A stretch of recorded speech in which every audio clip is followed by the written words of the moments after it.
What's going on, guys? You already know who it is. It's your boy Firedragon CK, back again with another video, man. As you guys can see, I have two beasts in front of me right now. A lot of people have said, Firedragon, you know, where have you been? We haven't seen any new videos. What have you been up to?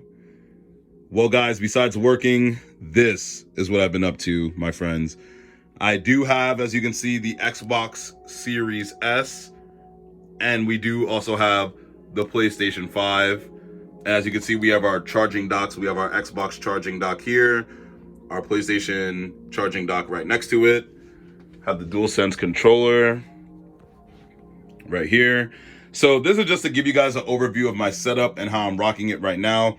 But after this intro, let's get straight to it, guys. Let's get to the review, my thoughts after about what, a month or 2 months of each system. Basically a month around that since having the PlayStation 5 and about 2 months since owning a Series S. Let's get it, guys, right now.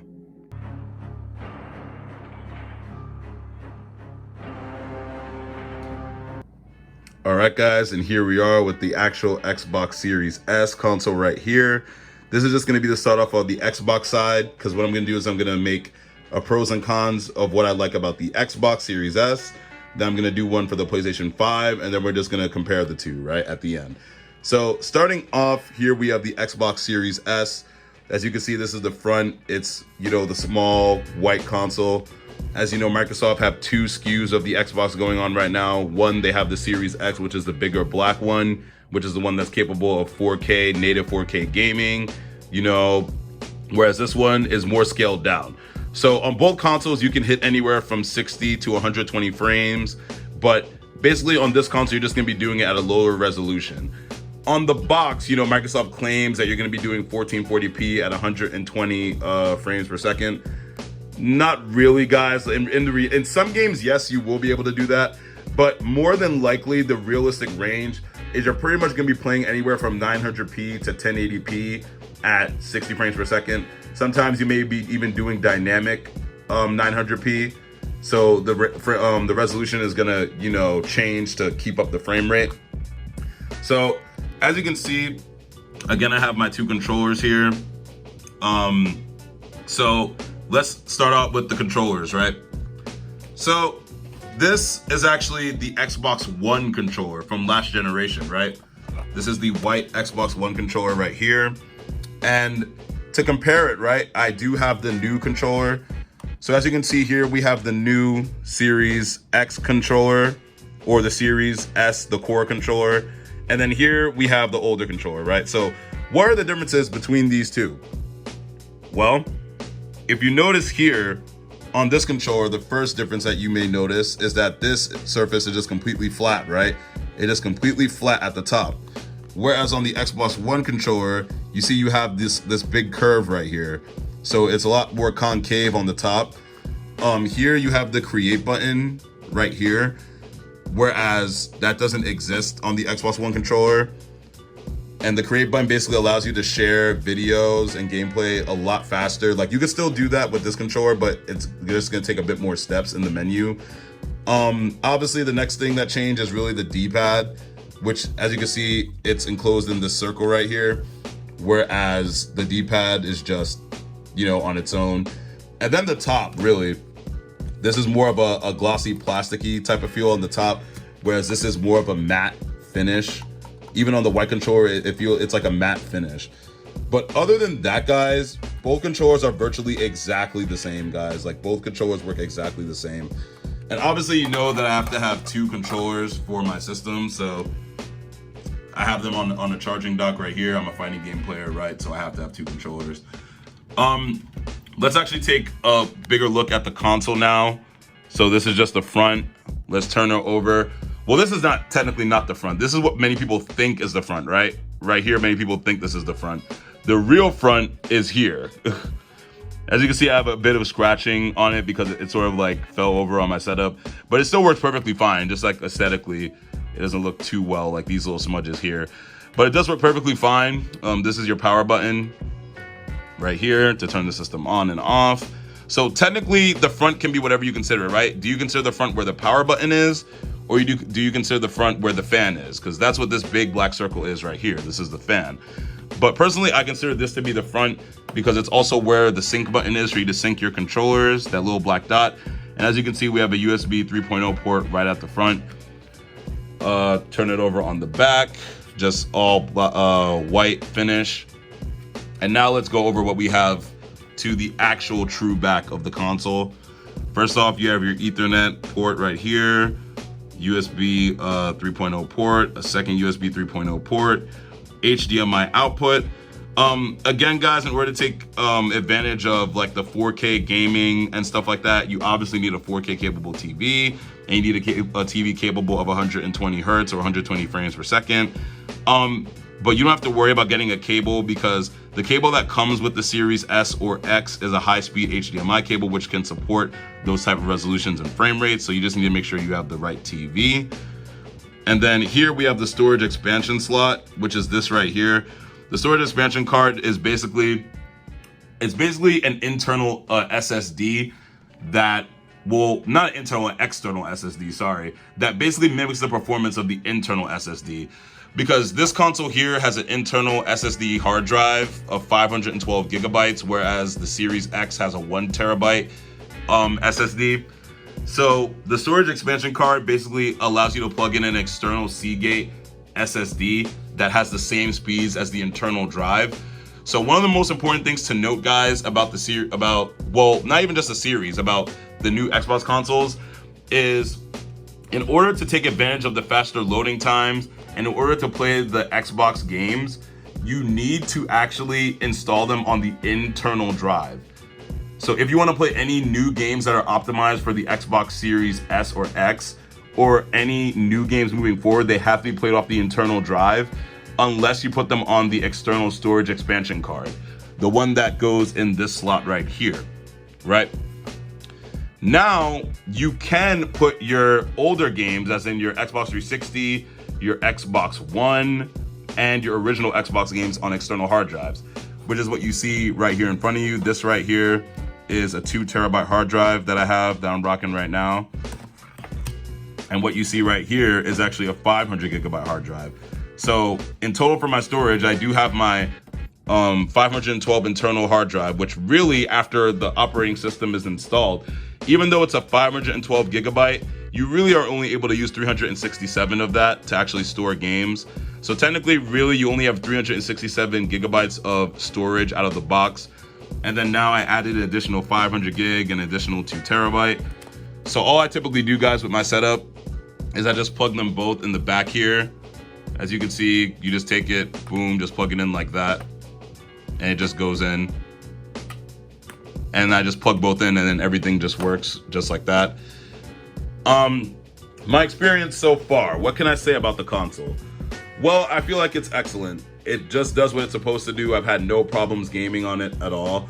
The only one issue I had is this is actually my second Xbox Series S. A lot of people don't know that. People are like, what do you mean it's your second one?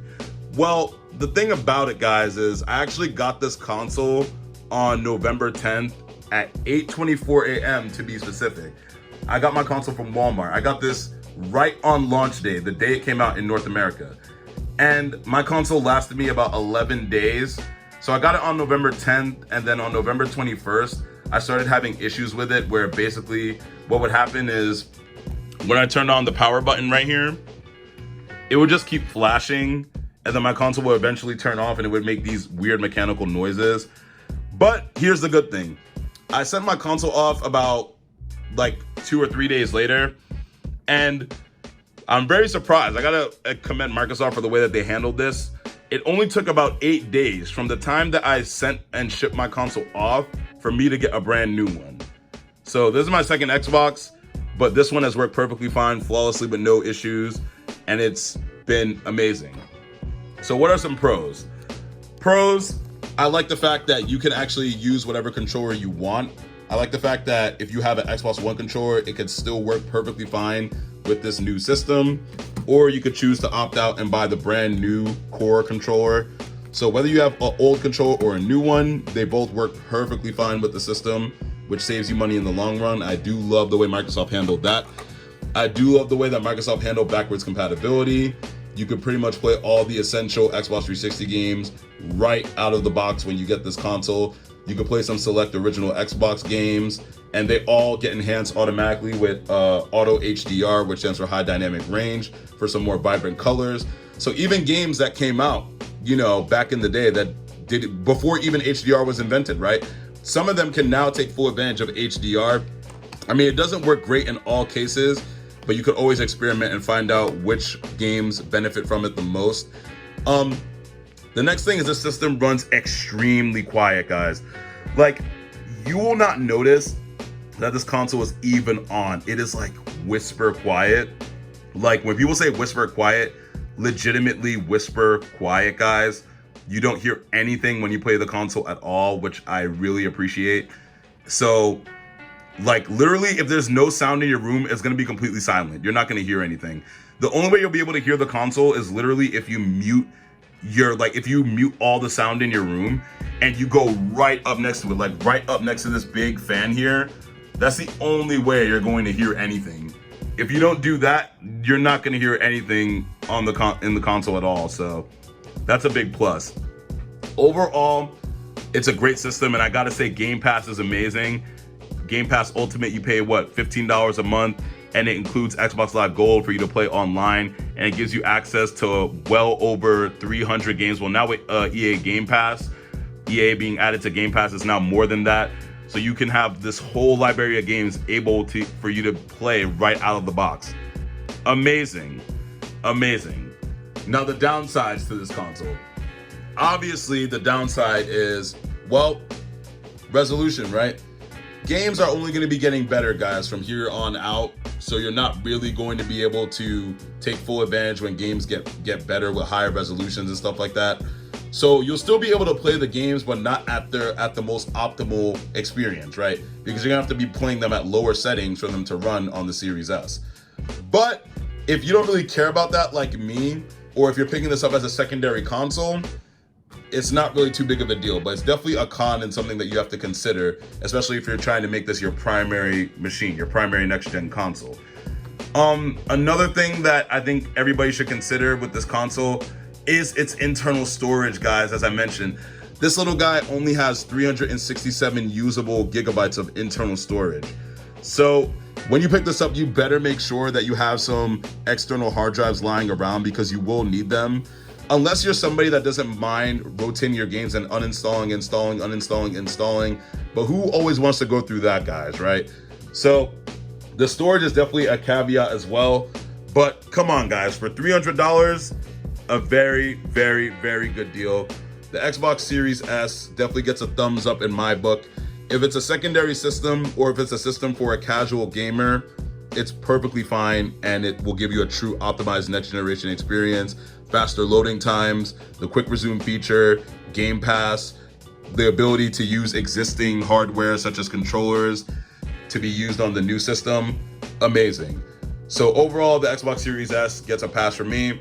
So now, guys, we're gonna head over to the PlayStation 5, and let's go ahead and talk about this beast of a console.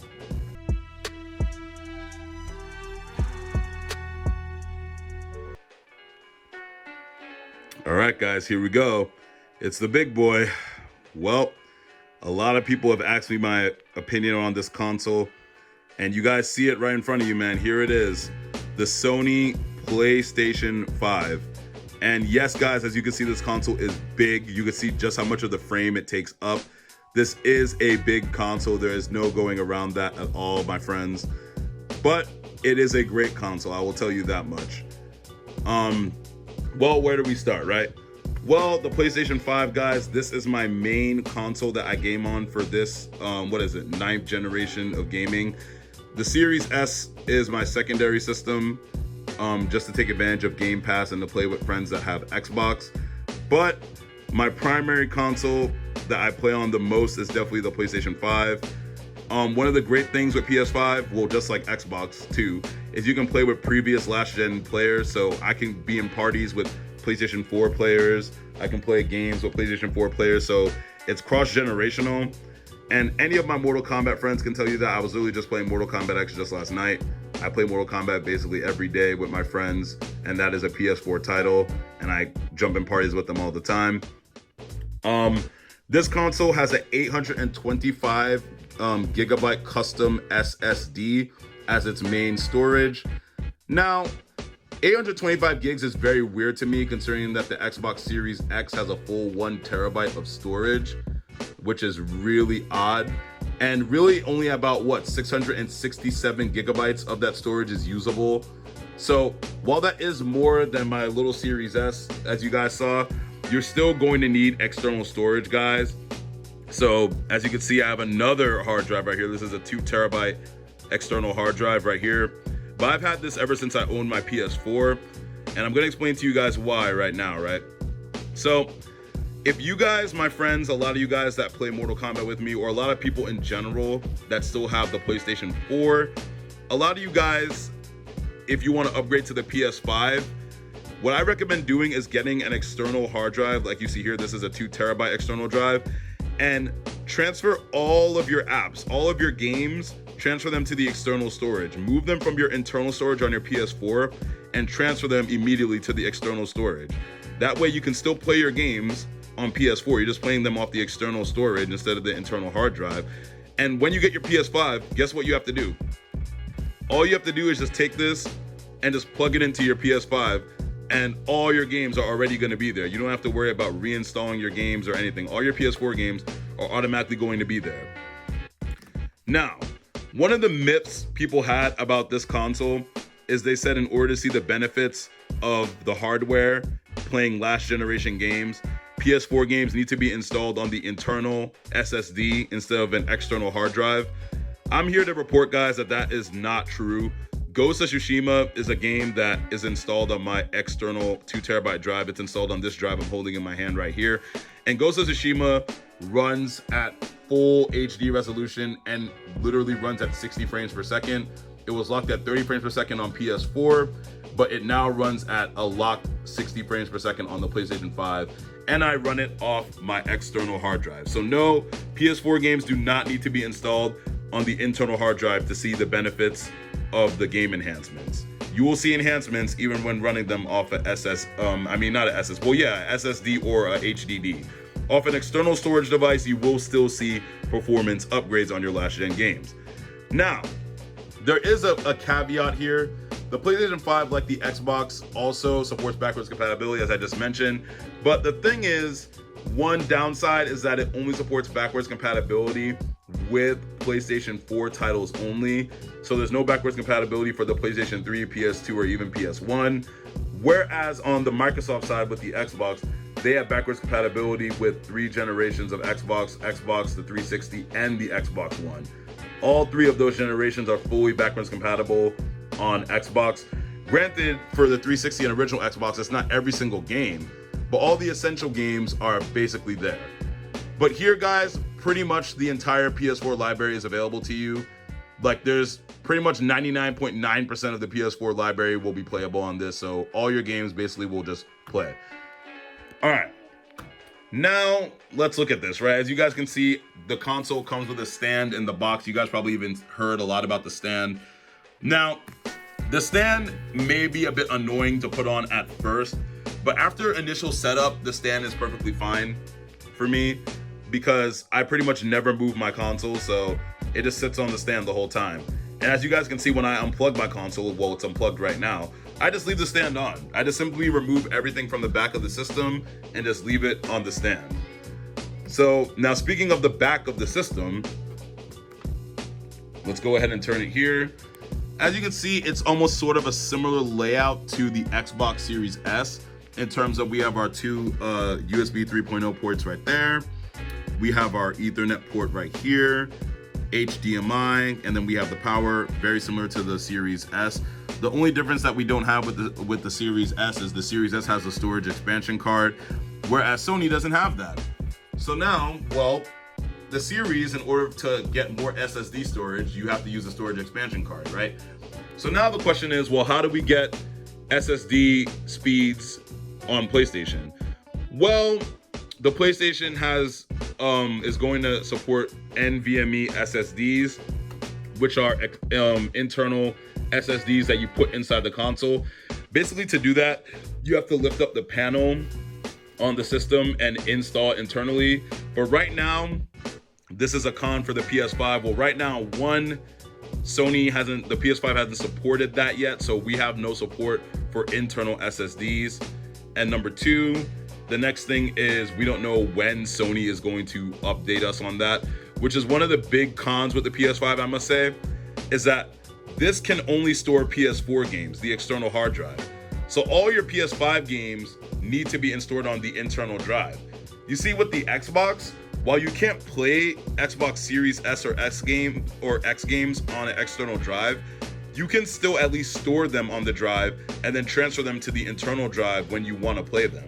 On PlayStation, they don't even allow you to install and save the games on an external drive, PS5 games. This drive can only install PS4 games, guys. So that means you have to use an external drive for your PS4 games, and then your PS5 games have to be installed internally in the system. At least as of right now, who knows if Sony may update that with a software update in the future. But keep in mind, this is all as of me making this video now. All right. What was one of the next things I talked about? Well, let's talk about the editions, right? There's two versions of the console. I'm pretty sure many of you guys know this. You have the physical version, and then you have the regular digital edition. So obviously, the full version of the console is the one that comes with a 4K Ultra HD Blu-ray drive, which can be used to insert game discs.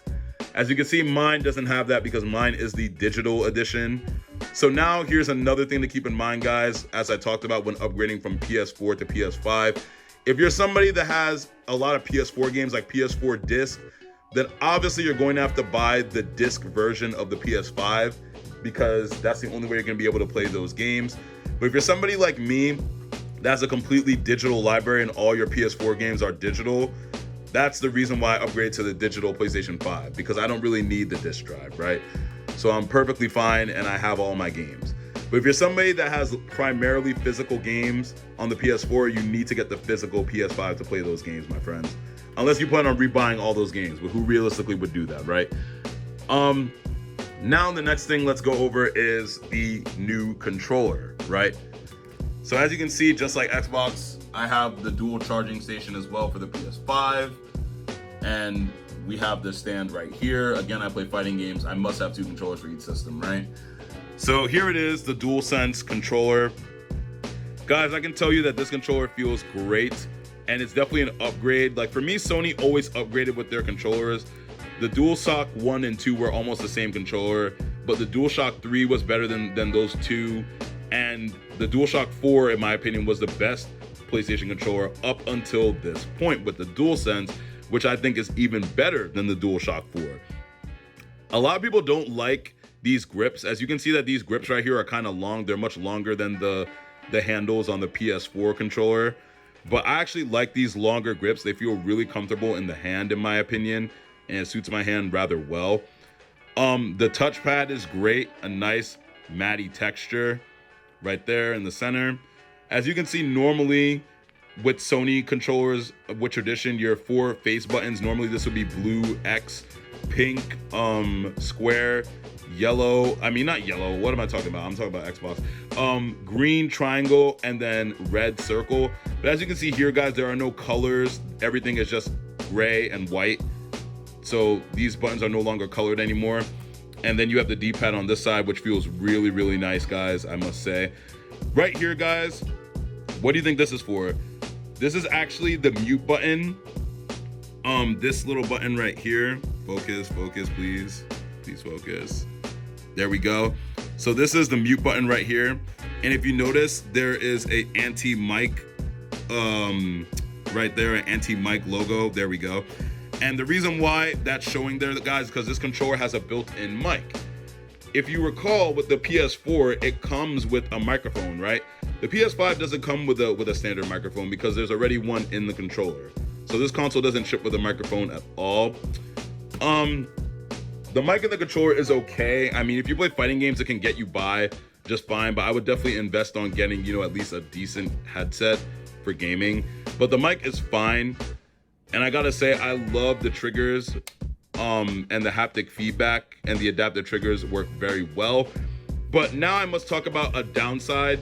Basically, this controller is an improvement over the DualShock 4 in every way except battery life. Now you guys can imagine, with all these new adaptive triggers, the haptic feedback, the light bar, and all these things, this controller, with all the technology that's put into it, this drains the battery rather fast, guys. This controller, man, dies rather quickly. So if you have all these functionalities on all the time, this controller may last you maybe on average like 4 to 5 hours, maybe 6 if you really push it. But there are a few settings that I recommend to change for you to have your controller last. Like me, my controller typically lasts me the whole day. And a lot of people ask me, well, Firedragon, how do you do that? How does your DualSense controller last you the whole day, right? Well, the first thing I do is I disable adaptive triggers and I disable the haptic feedback. The only thing I keep on is the rumble feature. So I basically turned this controller into a DualShock 4. You feel me? The only thing I have on is really rumble. And people say, well, why would you do that? Isn't the whole point of the controller to take advantage of the new features? Yes, it is. That's really the point of having this controller. But the thing is, guys, majority of the time, what game do I play? Mortal Kombat X, right? Why am I gonna need adaptive triggers and haptic feedback to play Mortal Kombat with my friends? You know what I mean? So what I typically do as my setup is, with this controller here, my second controller, this one I have all the features enabled, right? So this one I have the haptic feedback, the adaptive triggers, and everything. The rumble, the motors, all the bells and whistles I have on this controller right here. Whereas on this controller, all that is disabled, and I even made the light bar dim. And the reason why I did that is to help increase the battery so the battery doesn't run down so fast. So basically, whenever I want to play my single player games like Ghost of Tsushima, or any game that takes advantage of those features like the pre-installed Astro's Playroom that comes pre-installed on every PS5 console, then I'll use this controller right here. But when I play my fighting games, I'm just gonna use this controller here as it's going to last me the longest. And I gotta say, like, again, this controller is basically an improvement over the DualShock 4 in every way, minus the battery life. But if you just, again, turn these features off when you're not using them, then this controller can last you the whole day. And I also set it to where my controller automatically turns itself off if it's not being used, you know, for 10 minutes at a time. And some people say, well, why would you do that? You know, you may walk away and leave your controller. You may be attending to other things and may forget that your controller is on. Hell, you may even just be watching a video on YouTube. You know what I mean? So if you're watching a very long video on YouTube, maybe a video that's like 30 minutes to an hour, even more. I don't know if you watch like a documentary or if you like to watch concerts and musical performances like I do, then the controller is just gonna automatically turn itself off and you get to just enjoy whatever it is you're watching. And if you ever need to, you know, pause videos or do anything like that, you can always do that from your phone. That's what I do. So it helps me save battery life. And another thing is on the top here of the controller, you can see that this charges with USB Type-C as opposed to the micro USB on the last gen consoles. That's something I also forgot to mention with the Xbox controller as well, the new core controller. That's a difference. This controller charges with USB-C as well, whereas the last gen controller charges with micro USB. See that? Micro USB here, whereas this is USB Type-C.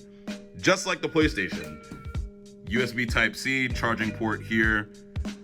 Another thing is, again, in order to take advantage of this console, the PS5, which does its, let me just get this to the side here, which does its, you know, 4K gaming, you will need a 4K TV, guys.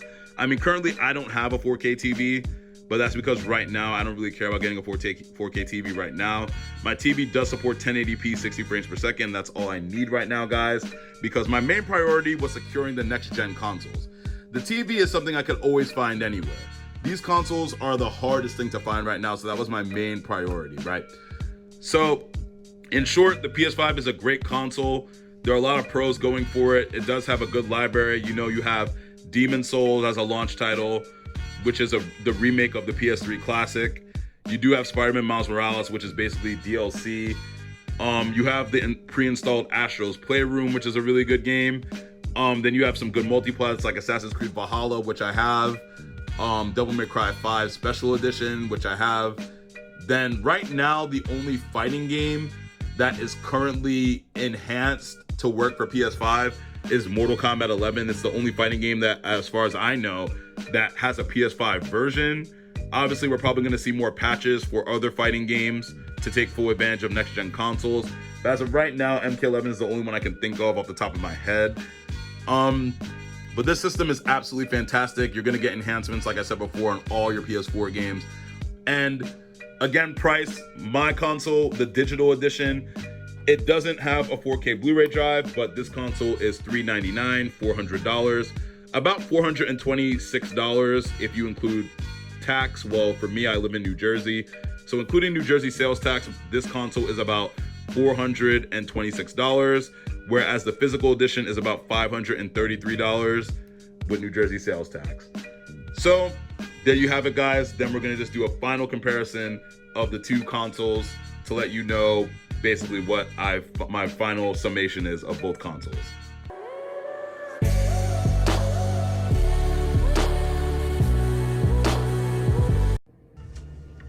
So here you go, guys. You see both consoles side by side. So you can kind of see just how much bigger the PS5 is, especially compared to the Xbox Series S. And we have our two controllers here and the docks and everything. So basically, guys, in short, the Xbox, especially the Series S, again, is a great console, and it's a powerful console, especially for the price at $299. With tax, that's about $320, roughly, again, New Jersey tax. This system right here, again, if you're a casual gamer and you just want to play next generation games and you don't care about having the best graphics possible, this is a more than capable machine. And to me, just for Game Pass alone, having access to over 300 plus titles for $15 a month, that alone makes this console worth it, in my opinion. So that's why I have this system, because I don't really care about graphics so much. I really care about playing with friends that I have on Xbox, some of my friends that have the Xbox consoles, and being able to take advantage of Game Pass. It's just too good of a value. It's the current best value in gaming. And this console currently right now has the best backwards compatibility out of all the consoles out right now, even including the Nintendo Switch. The PlayStation 5, this console right here, again, mine is the digital edition. So basically I reap all the benefits of the physical edition. I just don't have the disc drive. But other than the disc drive, this console is literally exactly the same as the full-fledged PS5. This console supports, like I said, all the bells and whistles, the 4K, the 120 hertz. And obviously we know that this console is gonna have all the exclusives. So in my scenario, again, this is my secondary console, whereas my PS5 is my main console, right? So this is gonna have better exclusives than my Xbox. You know, God of War, Gran Turismo, Infamous, but Infamous, hopefully Sucker Punch is rumored to make another Infamous game to PS5. Let's see if that ends up happening. Games like Ghost of Tsushima, even though that's backwards compatible, still it gets beautiful enhancements on the PlayStation 5. The Last of Us 2, which Naughty Dog has confirmed that they're going to release a PlayStation 5 patch, more than likely making the game 60 frames. You know, Spider-Man. If you care about playing exclusive games, this is definitely the console to get. And you still get to play all your multiplats. And in my case, like I said, the reason why this is my main console is because all of the multiplats that I have available are going to play better on the PlayStation 5, right? Because it's the console with the more powerful hardware. So even if I have a game on the Xbox and the PS5, it's obviously going to play better on my PS5. This console is really just for my Microsoft exclusives. So this video has been really long, guys, but just to sum it up, both of these consoles are excellent machines. You pretty much can't go wrong with either one. If you're asking me which one is my favorite of the two that I have and the one that I put more time into, the one I play more, is definitely my PlayStation 5.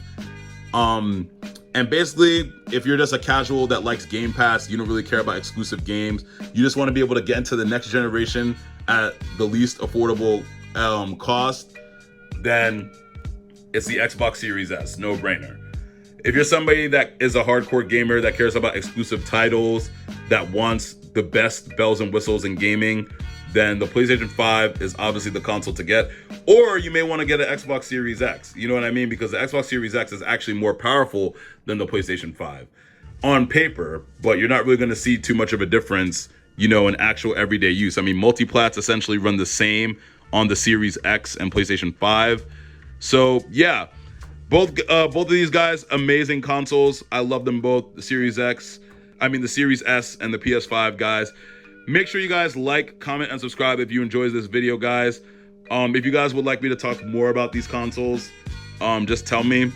And again, PS4 owners, if you have your PS4 games, make sure to put them on an external drive, so that way you could just take your drive and plug it right into your PS5 and have all your PS4 games loaded up and ready to go.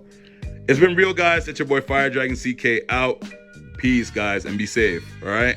See you next time.